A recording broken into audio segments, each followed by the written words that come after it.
Hey everybody, Chad with Nobody Else's Auto. Thanks for stopping by Nobody's Show tonight and hanging out with us for a few minutes. Tonight, we're gonna go heavy on Chevys, just because the next group of cars we got to happened to be 4 Chevys in one spot. So we're gonna bring you all Chevys tonight just because that's how they happen to be sitting. So, as I've always told you, you never know what's coming up in the new yard because there's no organization to it. Surprisingly, these 4 Chevys ended up in one spot, so that's what we'll catch tonight. Starting off with this little 41 two-door sedan.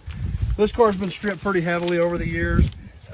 Still does have a lot of trim on it. One thing about it, the body is really solid, surprisingly. You know, we look around the edges here where the rear fenders have already been taken off, and all this structure is clean and solid. Even up into the front part, it's all solid. So it is a solid body. A lot of good patches available out of something like this, especially on a car that's rougher like this that probably isn't going to get built, but still has a lot of good stuff on it. Some of the dash stuff is still in this car. Some seat frames and structure, things like that. We're working way on around the front. The whole front clip is gone off of this car. But we still do have our data tag here, which, as we looked at a few of these in the past, and on these GM cars where it has the style, those first 2 digits are our year. So there we see 41 Chevrolet, so something always to look for on GM cars in this era. If you're not sure of the year, you can look at that trim tag and it'll tell you. We'll come on down this side of the car, kind of the same thing. You know, it's definitely seen better days, but a lot of good stuff here. A lot of 2-door only pieces still here.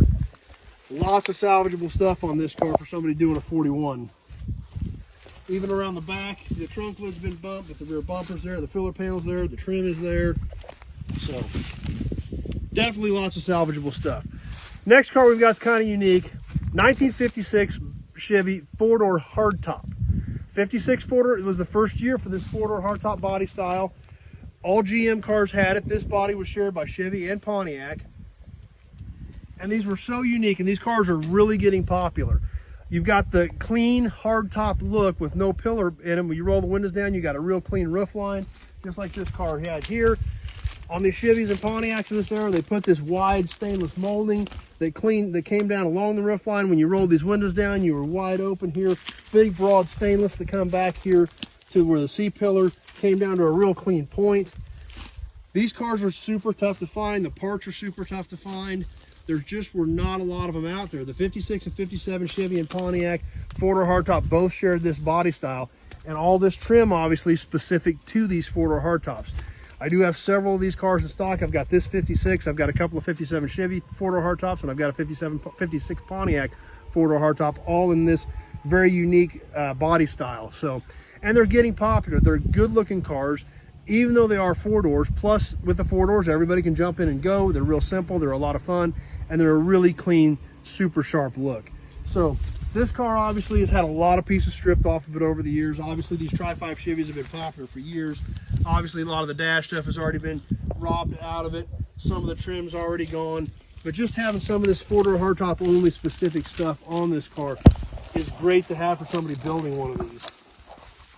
We come around the back's missing most of the trim and the trunk lid, but it's not crashed, it's not wiped out or wrecked or anything like that. So still good stuff there that's usable.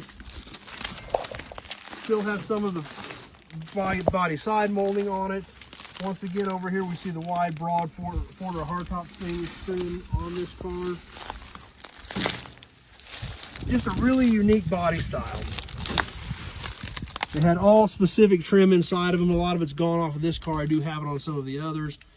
But just a really clean roof line, sharp car, sharp body style, and getting more popular all the time because of that. So, like I said, not a lot left of this car, but it is a 56 Chevy. It is a very unique 4-door hardtop body style. So, always great to have more of this stuff around. Next couple cars we've got, we're going to catch a couple 55 Chevys. We've got 2 of them sitting right here, both 4-door sedans. Both of them, as we just discussed, Tri-5 Chevys have been popular for years, so a lot of parts have been robbed off this car. This one was a little bit fancier. It did have the door handle guards on it, you know, kind of a neat accessory that wasn't real common back in the day. Not an extremely rusty body. Even though it's a 4-door, we can look at the rear quarter panels and around the rear fender wells.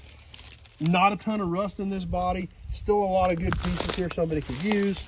You know, it hasn't been hit in the rear. So a lot of the structure is still good and straight, things like this. Even got part of the dealer badge on it with a cool little tiny bow tie on it. So that was kind of a neat piece on it. Come around this side, you know, like I said, basic 4-door, nothing super exciting, but lots of good pieces. And like I said, there's just not a lot of these left, not a lot to get stuff off of. So this one was a base 6-cylinder car even. So there's still a lot of little knick-knack pieces off these cars that people can still use. So definitely worth keeping around. Once again, here's another one of our trim tags, style number, and then the 55 showing our year, just like we talked about on the 41 Chevy. Last one we've got for tonight, another 55 4-door. Kind of about the same thing, been fairly heavily stripped. Lots of extra pieces in the trunk of this one that were removed and then put in there. No front clip on this car at all. This was a V8 car, at least it's still got a V8 in it. A lot of the trim and stuff's gone off of this, but there again, there's still knick-knack pieces that, you know, they don't reproduce that are going to be hard to get. So cars like this still definitely worth saving, definitely worth keeping around. So anyway, that's what we've got for you tonight. Lots of exciting things coming up. Check out the F&E Collector Auto Auction that's coming up October 3rd. On the phone almost every day with new consigners listing new vehicles for that. October 3rd in Great Bend, Kansas. Check that out. FEClassicCarAuction.com is the website, or check us out on Facebook and YouTube on that also. If you have specific questions about vehicles or parts, anything we've seen in any of those videos, just give me a call. My numbers are on the pages at 620-786-4428. That's the only thing we can do to have a discussion about what you're building and what you want it to be when you're done, to know if I've got anything out here that might be able to help you with the project. So give me a call, we can have that conversation, and that way I know what I'm looking for to try to help you with your build. As always, thanks for stopping by, taking a few minutes out of your evening to hang out with me. Love doing these videos. Glad you guys stopped by and hang out and have a good time with me. If you're on Facebook, please share the video with your friends. Invite them to come like the page so they can come hang out with us. If you're on YouTube, please subscribe to my channel. Check out my other gearhead related videos and tell your friends to come hang out with us. That's why I do this. We do it because we love old cars. We love the hobby. We love everything related to them, the memorabilia, the toys, the signs, all that type of stuff. That's what I do. That's what I know. And that's why I'm having fun doing these videos, and I'm glad you're here with us. So thanks for watching. Really appreciate you stopping by and hanging out for a little bit. And we will see you on the next video Friday night. Thanks for watching, everybody.